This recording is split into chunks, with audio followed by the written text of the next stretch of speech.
Hello, guys. Welcome to the channel. Just a quick recap of Super Rugby Round 8 that took place over the Easter weekend. We had three games, all with some very high scores, so this should be quick. In the first game, we had the Crusaders hosting the Fijian Drua at the Apollo Project Stadium. Last game at this venue for the Crusaders as they moved to their new home at One New Zealand Stadium. Over the 14 years at Apollo, they created a lot of memories, some history made. They dominated the competition for years and ended up winning 7 trophies during that time. And what a way to bring down the curtains on this historic fortress. I mean, the crowd was packed and loud. The rugby was free flowing. The Crusaders were ruthless, going 31-0 up after 30 minutes. I mean, they look like they're finally kicking into gear, and that should make for a very interesting remainder of the season. Cody Taylor, who was playing in his 150th game, made a bit of history himself, bagged 4 tries, becoming the first forward to score 4 in a game of Super Rugby. Severis and Shea Fihaki each scored 2 tries. Lester Fanganuku, Kello, and Calder also scored for the Satyrs to earn them a 69-26 victory over the Drua. Tough night for the draw, but to their credit, they went down fighting, scoring a couple of their own. Kanakaivata scored two. Yoseva Tamani and Manasa Mataele both scored a try each. But in all honesty, at this point in the season, it's going to be near impossible for any team to stop this Crusaders side. So, despite the result, the Fijian Drua can be proud of their showing and look forward to round 9.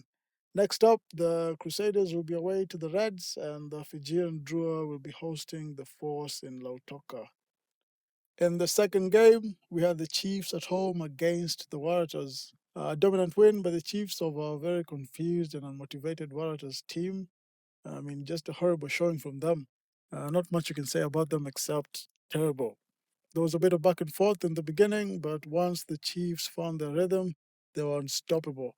Taumai Falau opened the scoring after a schoolboy error by Sid Harvey, whose inexperience really showed over the 80 minutes.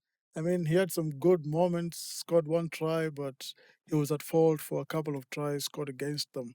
Quinn Tupaya was world class as always, bagging 2 tries for himself. Samsoni Takiao and Samipeni Finau also had a great game and each bagged a try in their 42-14 win. With that victory, the Chiefs are up to third on the table and will be looking to go up to second when they go away to the Moana Pacifica in round 9. The Waratahs, they get a bye and hopefully they get a chance to sort out whatever nonsense is going on in the team before round 10. In the last game of the weekend, an Australian derby, we had the Queensland Reds hosting the Force at Suncorp Stadium. Not many people saw this upset coming, but the Force are only one of the two Australian teams that have been consistent throughout this season, despite the 5 losses, which have all been against New Zealand sides, except the loss against the Brumbies in round 1. Also, 4 of those losses have been by 10 or less points, and that's against the Blues, the Highlanders, the Hurricanes, and the Chiefs. So it should be an easy remainder of the season for them, in my opinion, except for maybe 1 or 2 games. As for the Reds, they're finally getting exposed for the frauds they are. I mean, they've had an easy run of games and some lucky wins, but now they only have 2 easy games remaining. The rest are looking like guaranteed losses for them. I mean, their next 5 games are against the Crusaders, the Blues, the Brumbies, the Chiefs, and the Force. Not easy games. So we'll see how good they really are. Anyway, to the game, Franco Molina put up arguably the best performance of his career, scoring 3 tries in the process. I mean, that last try was a thing of beauty, crashing over the line after charging 20 meters through several tacklers. I mean, impressive from the big guy. Mark Greeley, Debbie Lancaster, and Paenga Mosa also scored for the Force to earn them a 42-19 win.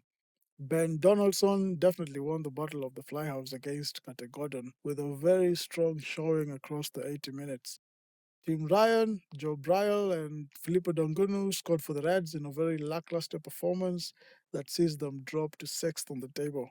Next up in round 9, the Reds are at home against the Crusaders, and the Force are away to the Fijian Drua, with only 1 point between them at ninth and 10th on the table. So that's going to be a must watch game this weekend. Anyway, That's it for round 8. Let me know what you thought about the games down below, and I'll see you guys in the next one. Goodbye.